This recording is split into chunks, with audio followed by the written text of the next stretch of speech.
کدام عوامل باعث شهادت حضرت امام حسین گردید؟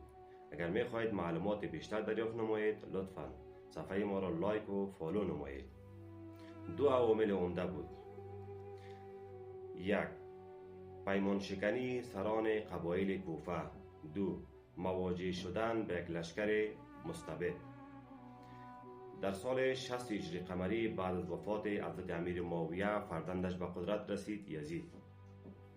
در آن وقت از امام حسین خواست با او بیعت کند، چون در آن وقت ظلم استبداد حاکم بود. امام نپذیرفت، اما سران قبایل کوفه نامه‌های متعددی به امام فرستادند تا با او بیعت کنند.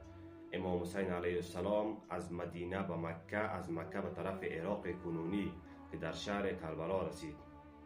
در آن زمان از 2 محرم الا 10 محرم در محاصره لشکر یزید قرار گرفت که فاصله کربلا تا کوفه 75 تا 80 کیلومتر بود. این سران اقوام قبایل کوفه به امام خیانت کردند.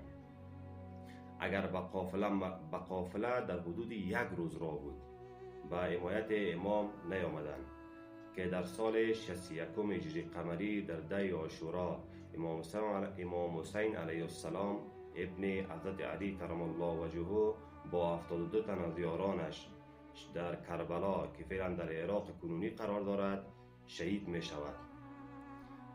قیام امام حسین برای ما درس آزادی، استاد شدن در مقابل ظلم و استبداد را برای ما آموخت.